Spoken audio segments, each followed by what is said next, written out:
사랑하는 서부동산 교회 교우 여러분, 세상의 소망은 결국 우리를 절망하게 만듭니다. 소망하는 게 이루어지든 이루어지지 않든 그것들은 우리를 더 갈급하게 만들고 우리를 실망하게 만들고, 그래서 세상의 소망은 절망을 낳게 합니다. 우리는 하나님을 소망해야 합니다. 그 소망만이 우리를 절망에서 건져내시는 참된 소망임을 믿으시기 바랍니다.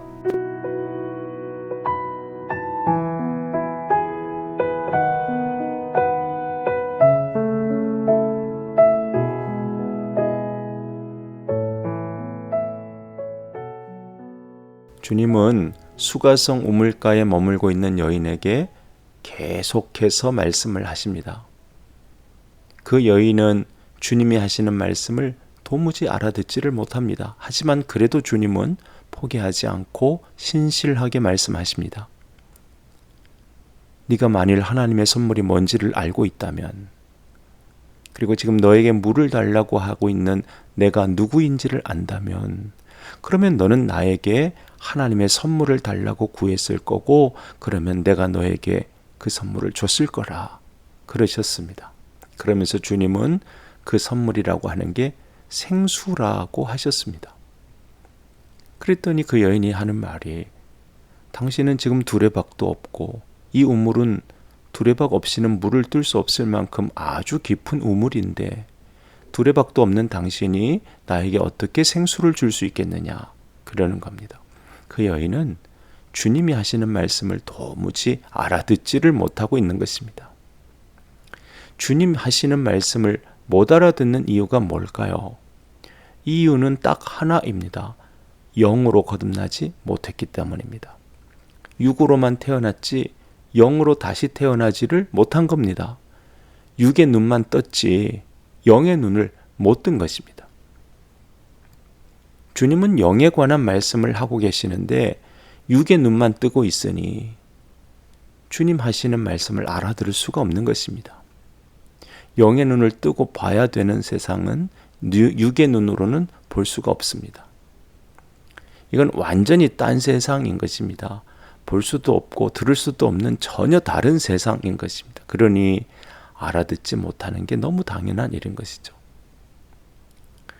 육의 눈만 뜨고 있으면 영에 대해서는 무지하고 무감각하고 무관심할 수밖에 없습니다. 그러니 말씀을 알아들을 방법이 없는 것입니다.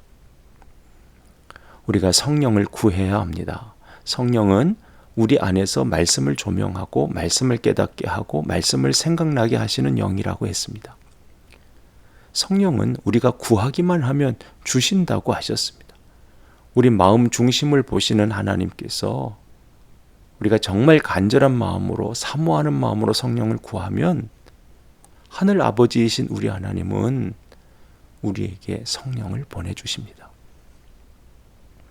그 성령의 도우심을 간구하며 말씀에 귀를 기울이면 어느 날 어느 순간 말씀이 살아 움직이기 시작할 것입니다. 내가 성경을 읽고 있는 게 아니라 성경이 나를 읽고 있는 것 같은 놀라운 경험을 하게 될 것입니다. 영으로 거듭나게 되는 것입니다. 그때부터는 주님의 말씀이 들릴 것입니다. 영의 눈을 떴기 때문에 영의 세계에 대한 말씀이 들리는 것입니다. 이 놀라운 은혜가 여러분 모두에게 임하게 되기를 바랍니다. 기도하겠습니다. 하나님 아버지, 무엇보다도 성령을 구하게 하시고 무엇보다도 말씀을 사모하게 하옵소서. 영으로 거듭난 자들이 되어서 영원한 생명에 관한 말씀들이 내 안에 충만하도록, 그래서 영원을 사모하고 바라보며 짧은 이 세상을 이겨내며 행복한 삶을 살게 하여 주시옵소서. 예수 그리스도의 이름으로 기도합나이다. 아멘.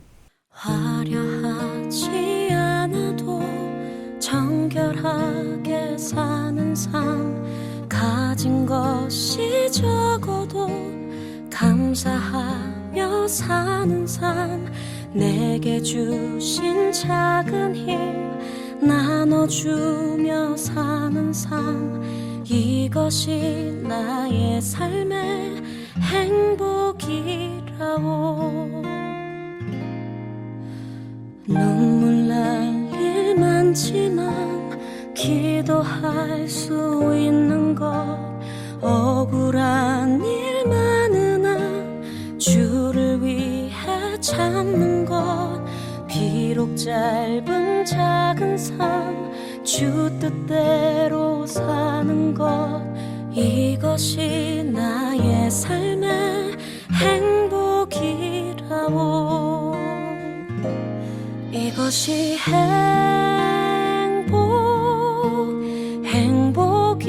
행복이라오.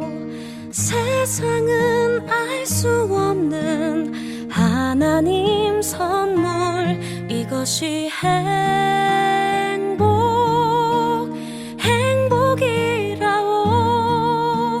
하나님의 자녀로 살아가는 것, 이것이 행복이라오.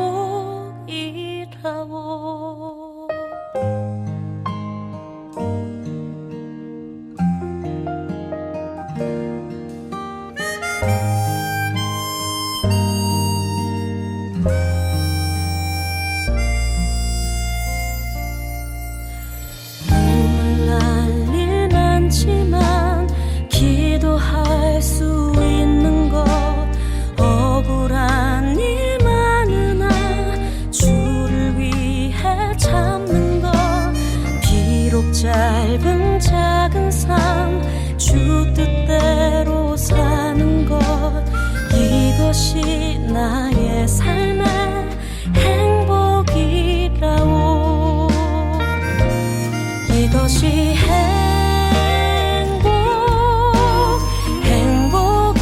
행복이라오. 세상은 알 수 없는 하나님 선물, 이것이 행복이라오. 하나님의 자녀로 살아가는 것, 이것이 행복이라오.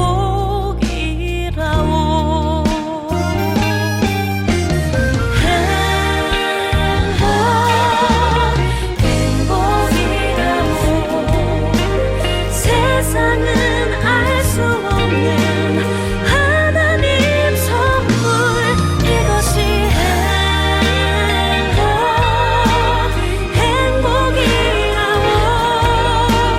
하나님의 자녀로 살아가는 것, 이것이 행복이라오.